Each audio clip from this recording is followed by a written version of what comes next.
ಕರುನಾಡಿನಲ್ಲಿ ಮತ್ತೆ ಬಾಲ ಬಿಚ್ಚಿದೆ ಹೆಮ್ಮಾರಿ ಕೊರೋನಾ. ಕರ್ನಾಟಕದಲ್ಲಿ ಮತ್ತೆ ನಿಧಾನವಾಗಿ ಕೇಸ್ಗಳು ಜಾಸ್ತಿ ಆಗೋ ಲಕ್ಷಣಗಳು ಕಾಣಿಸ್ತಾ ಇವೆ. ಸದ್ದಿಲ್ಲದಂತೆ ಸಿಕ್ಕವರ ದೇಹ ಹೋಗ್ತಾ ಇದೆ ಈ ಹೆಮ್ಮಾರಿ.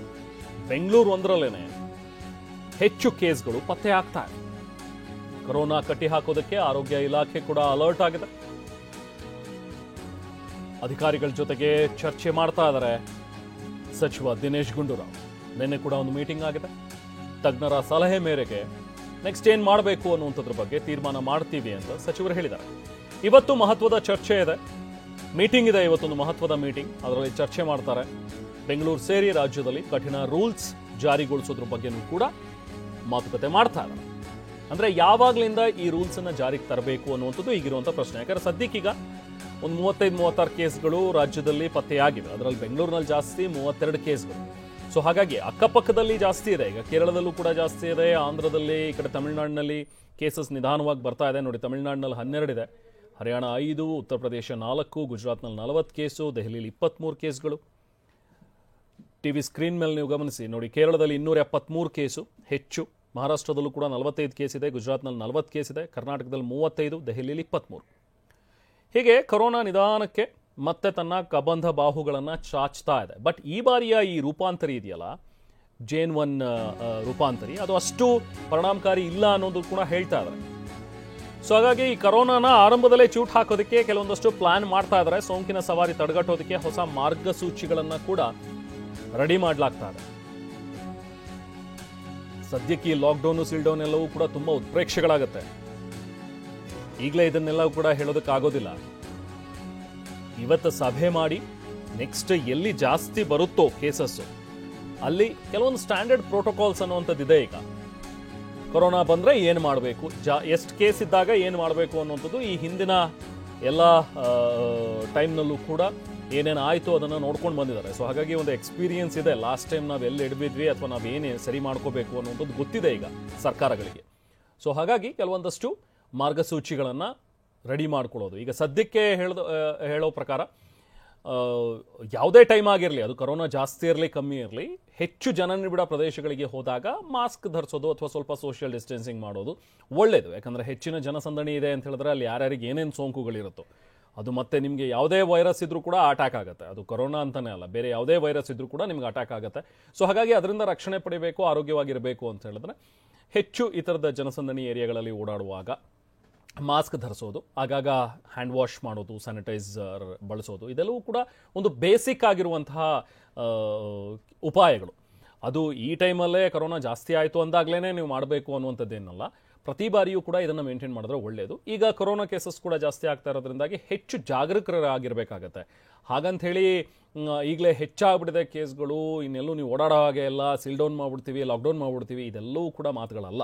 ಸದ್ಯಕ್ಕಿನ್ನೂ ಆರಂಭಿಕ ಹಂತದಲ್ಲಿದ್ದೀವಿ. ಬಟ್ ಆರಂಭದಲ್ಲೇ ಎಲ್ಲರೂ ಎಚ್ಚೆತ್ಕೊಂಡ್ರೆ ಒಳ್ಳೆಯದು, ಇದು ಜಾಸ್ತಿ ಆಗದೆ ಇರೋ ನಿಟ್ಟಿನಲ್ಲಿ. ಕೇರಳದಲ್ಲಿ ಯಾಕೆ ಜಾಸ್ತಿ ಕಾಣಿಸ್ತಾ ಇದೆ 273 ಅಂತ ಹೇಳಿದ್ರೆ ಅಲ್ಲಿ ಈಗಲೂ ಕೂಡ ಹೆಚ್ಚು ಟೆಸ್ಟ್ಗಳನ್ನು ಮಾಡ್ತಾ ಇದ್ದಾರೆ. ಸೊ ಹಾಗಾಗಿ ಅಲ್ಲಿ ಪಾಸಿಟಿವ್ ರೇಟ್ ಕೂಡ ಜಾಸ್ತಿ ಕಾಣಿಸ್ತಾ ಇದೆ.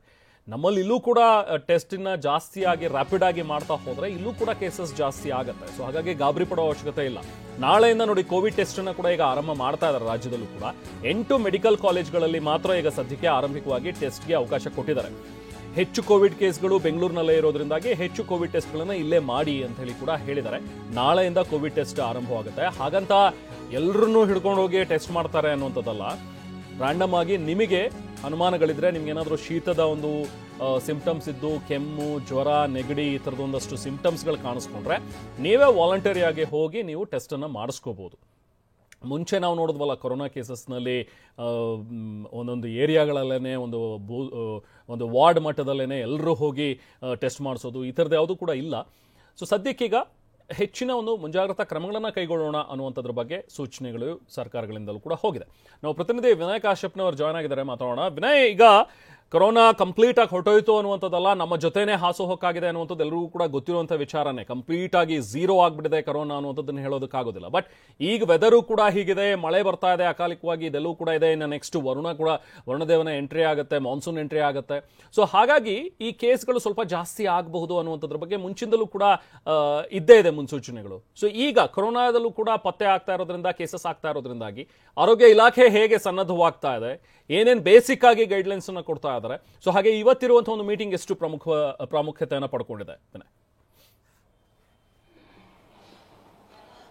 ರೆಹಮಾನ್, ಖಂಡಿತವಾಗಿಯೂ ಕೂಡ ವಿದೇಶಗಳಲ್ಲಿ ಈಗಾಗಲೇ ಕೆಲವೊಂದಿಷ್ಟು ದೇಶಗಳಲ್ಲಿ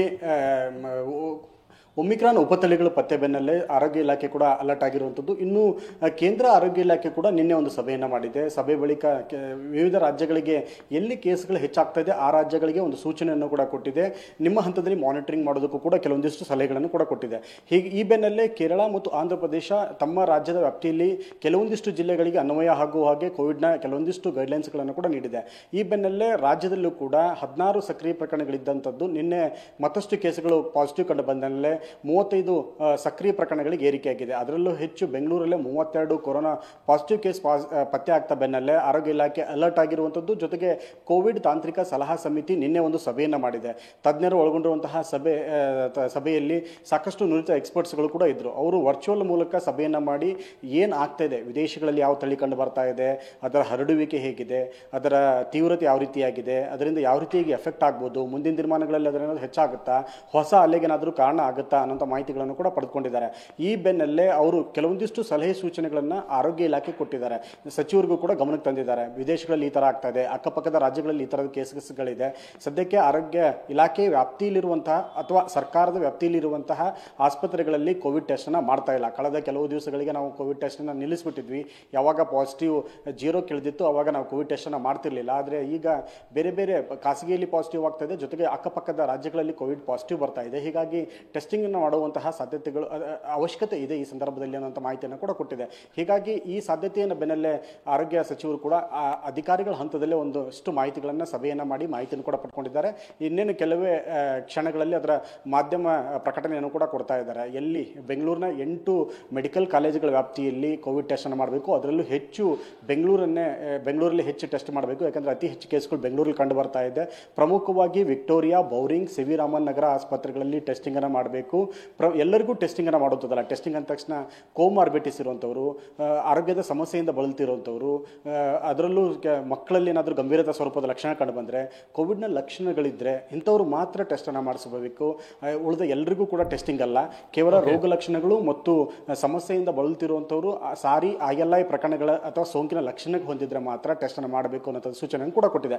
ಪ್ರಾರಂಭಿಕ ಹಂತದಲ್ಲಿ ಟೆಸ್ಟಿಂಗ್ ಅನ್ನು ಮಾಡೋದಕ್ಕೆ ಮಾತ್ರ ಒಂದು ಸಿದ್ಧತೆಯನ್ನು ಆರೋಗ್ಯ ಇಲಾಖೆ ಕೈಗೊಂಡಿದೆ. ಹೀಗಾಗಿ ಆರಂಭದಲ್ಲೇ ಮುನ್ನೆಚ್ಚರಿಕಾ ಕ್ರಮಗಳನ್ನು ಕೈಗೊಳ್ಳಲು ಮುಂದಾಗಿರುತ್ತದೆ. Rehman, okay, thank you Vinay.